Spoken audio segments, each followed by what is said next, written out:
안녕하세요. 앞으로 여러분과 식물보호기사 공부를 함께 진행하게 될 서윤경이라고 합니다. 만나서 반갑습니다.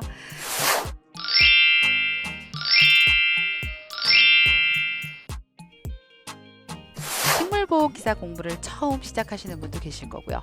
아니면 관련된 어느 정도의 어떤 이론을 갖고 계신 분들도 계실 거고요. 자, 만약 처음 하시는 분들은 아마 이 내용들이 굉장히 생소하실 거예요. 그래서 많이 반복하시고 청취하셔서 이해에 도움이 되셨으면 좋겠고요.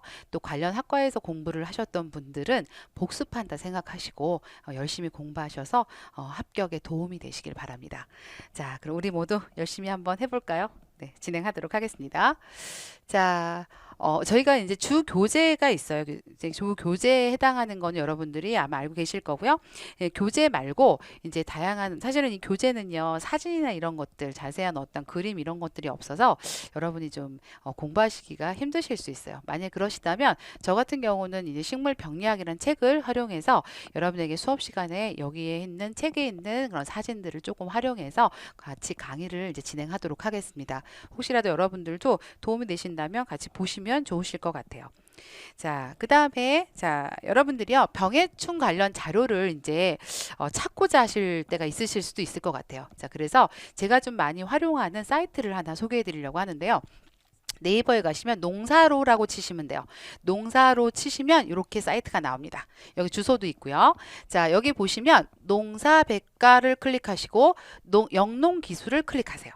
자, 이렇게 되면 다음 페이지에 영농 활용 정보라는 게 뜨면서 여기를 클릭하시고 난 다음에는 여기 병해충 정보라고 있어요. 자, 이걸 클릭하시고 그다음에 작목별 병해충 이렇게 클릭을 하세요. 자, 이렇게 되면 다양한 작물에 해당하는 병해충에 대한 사진 내지는 관련된 내용, 방제 방법 이런 것들이 소개되어 있습니다. 이건 농촌진흥청에서 이제 여러분들에게 그러니까 우리들에게 이제 보여주는 그런 사이트이기 때문에 여러분들이 무료로 활용하실 수 있습니다. 그래서 보시고 관련된 내용에 대한 어떤 사진들은 저도 마찬가지로 이 농사로에 있는 사진을 좀 많이 활용하려고 해요.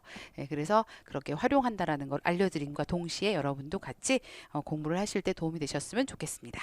자, 그러면 지금부터 이제 식물 병리학을 공부할 건데요. 자, 저희가 식물보호기사는 모두 총 5과목으로 진행이 됩니다.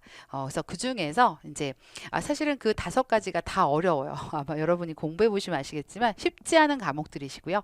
자, 이제 그 중에서 식물 병리학 수업을 첫 수업으로 이제 진행을 해보려고 합니다. 어떤 과목이든 간에 이제 이해를 좀 많이 하시고 아니 아마 공부를 하셔야 될 거예요. 대대한 제가 이제 좀 도움이 될 수 있는 이해를 좀 돕는 그런 내용으로 진행을 하겠습니다. 자, 식물병리학에서 이제 모다피 6챕터로 구성이 되어 있고요. 자, 원인과 진단 그리고 발생을 왜 하는지에 대한 그 다음에 병원성과 저항성, 그 다음 방제 관련된 내용 그리고 다양한 식물들의 병에 대한 내용들 이렇게 해서 모두 6챕터로 구성이 되어 있어요. 그래서 이 부분에 대한 공부를 같이 진행하도록 하겠습니다. 자, 우선 식물 병리학이라는 건 뭐냐면요.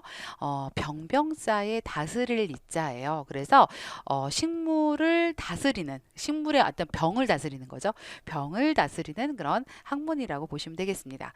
자, 식물병에는 무엇이 있고 그죠? 또 거기에 발생하는 여러 가지 감염원의 생리적인 특징은 무엇이 있고 또 그것을 통해 방제 방법은 어떻게 저희가 선택하고 그것에 대한 방제와 대처를 해야 하는지 이런 것들을 공부하시는 것이라고 보시면 돼요.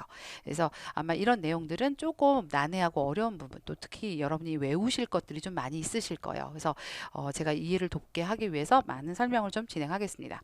자, 우선 수업에 앞서서 교재 그리고 여러분 지금 이렇게 보이시는 칠판 있죠? 이게 이제 전자칠판이라고 하는데요. 여기다가 제가 중요한 부분, 요점 정리한 부분을 정리해서 올려놓을 겁니다. 올려놓을 거예요. 자, 그럼 이거를 저희랑 같이 이제 강의를 하면서 보시면 될 것이고요.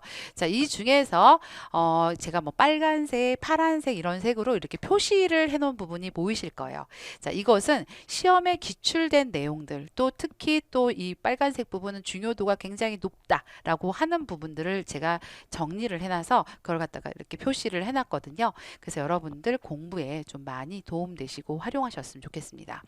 그리고 저 또한 이제 저도 이제 강의하기 전에 뭐 이렇게 정리할 때도 항상 박스 치는 걸 좋아해요, 제가. 그래서 어떤 내용이든 대부분 박스 정리가 되어 있을 거예요. 그래서 이제 박스 안에 정리를 제가 이제 책에 있는 내용을 정리를 해 놓았거든요. 정리가 이제 책에 있는 내용이 아닌 밖에서 기출됐던 문제들에 해당하는 내용들이 있다면 중간중간에 설명을 통해서 뭐 적으세요, 뭐 참고하세요 이렇게 하면 여러분이 그거에 대해 체크를 하시면 될 것 같습니다. 그래서 될 수 있으면 보기 쉽고 이해하기 쉽도록 그렇게 정리해 두었으니까 참고하시기 바랍니다. 자, 그럼 지금부터 첫 수업 진행하도록 하겠습니다. 자, 우선요, 식물병의 원인에서 우리 첫 챕터입니다. 해당하는 내용 보도록 할 건데요. 자, 식물병이란, 네, 식물병이란. 여러분, 식물병 하면 딱 떠오르시는 거 어떤 거 떠오르시나요? 네, 식물병, 식물이 아파요. 그죠? 식물이 병에 걸려서 죽어가요. 이거잖아요. 그죠? 자, 그런데 이렇게 이제 식물 병리학을 공부하시면 이렇게 말씀하시면 안 돼요. 그죠? 약간 이제 전문적인 용어와, 그죠? 전문적인 해석이 들어가야겠죠? 자, 우선은 식물의 병원균, 그죠? 보통 병원균일 거예요. 이런 것들이 침해를 당해요. 그죠? 식물이 침해를 당해서 정상적인 어떤 생리기능 이런 것들을 유지하지 못하고 어떻게 해요? 원래의 형태나 아니면 기능에 대해서 이상이 생겨서 그것을 통해서 생산성이 떨어지거나 아니면 이용 가치 하락이 되는 그런 것을 식물병이라고 합니다. 그래서 식물병의 의미를 좀 기억하셨으면 좋겠고요. 자, 뭐 이런 거에 대해서 물음은 없어요. 특별하게 기출문제에 나오진 않습니다만 자, 이건 나올 수 있어요, 여러분. 자, 우선은 식물병에 해당하는 3대 주요 요인에 대해서 나올 수가 있어요. 자, 이 위에 있는 건 한번 여러분이 제가 지금 설명을 했으니까 한번 읽어보시고요. 식물병의 발생에 해당하는 3대 요인, 다시 말하면 이 세 가지가 들어가야지만 식물병이 발생을 합니다. 이 식물병 이 세 가지 요인 중에 한 개라도 없으면 식물병은 발생하지 않아요. 그래서 이 3대 요인을 꼭 기억하셔야 됩니다. 자, 먼저 병원체. 이게 병원균인지 뭐 바이러스인지 진균인지 뭐 이런 거죠. 이런 병원체가 있어야 되고요.